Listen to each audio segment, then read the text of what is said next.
नमस्कार, मी आहे नम्रता आणि आज मी एक स्वीट डिश बनवणार आहे ज्याचं नाव आहे मैसूर पाक. आणि मैसूर पाक बनवण्यासाठी लागणार आहे 1 कप बेसन. बेसन चाळून घ्यायचं आहे आणि त्याबरोबरच 1 कप तूप लागणार आहे. आता बेसनमध्ये अर्धा कप तूप टाकून आपल्याला व्यवस्थित मिक्स करून घ्यायचं आहे.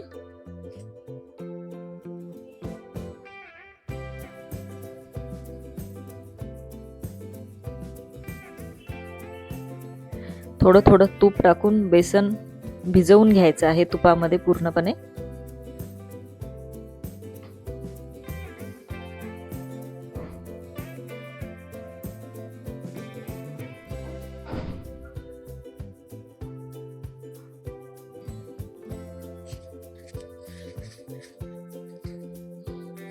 हे बेसन तुपामध्ये भिजवून झालेलं आहे. आता आपल्याला गॅसवर एक पॅन ठेवायचा आहे. त्याच्यामध्ये 1 कप साखर टाकायची आहे आणि अर्धा कप पाणी टाकायचं आहे. आणि आपल्याला साखर विरघळून घ्यायची आहे. आपल्याला एवढ्या पाण्यामध्ये फक्त साखर विरघळवून घ्यायची आहे. खूप कडक असा पाक नाही बनवायचा आहे. हे साखर विरघळलेली आहे आणि पाक सुद्धा तयार आहे. थोडंसं बोटांनी 2 बोटांमध्ये पाक घेऊन चेक करायचं आहे. पाक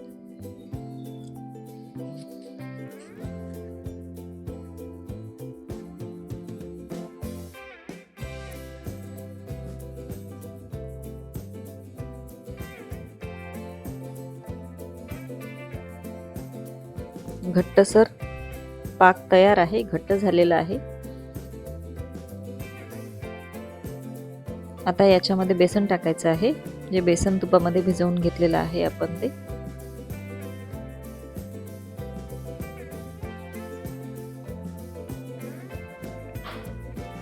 आणि आता याला भाजायचं आहे बेसनला. याला थोडं थोडं तूप टाकून भाजून घ्यायचं आहे. हे बेसन खूप छान फुगतं आणि रंगही बदलतं.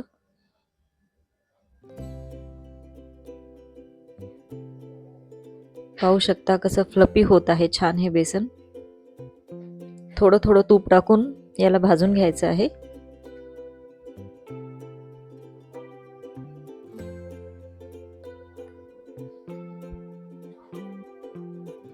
हे भाजत आलेलं आहे.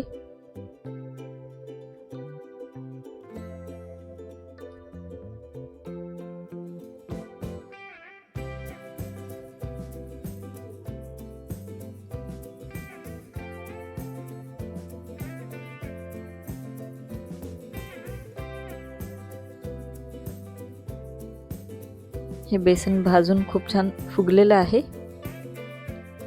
आता एका परातमध्ये आपल्याला त्याला तूप लावून घ्यायचं आहे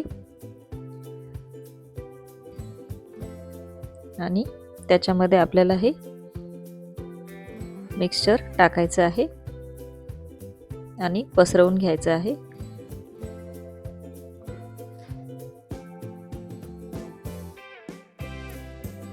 आता याला थंड होण्यासाठी ठेवायचं आहे. अर्ध्या ते 1 तासामध्ये थंड होतं हे.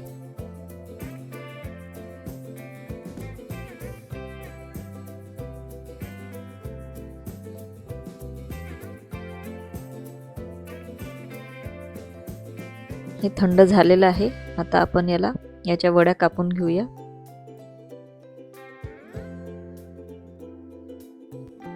अगदी सोप्या पद्धतीने बनणारी ही मिठाई आहे. आणि माझ्या अशा नवनवीन रेसिपीज पाहण्यासाठी प्लीज माझ्या चॅनलला लाईक करा, शेअर करा आणि सबस्क्राईब करा. तुम्ही पाहू शकता हा मैसूर पाक किती छान झालेला आहे. याला आतमध्ये जाळी सुद्धा आलेली आहे.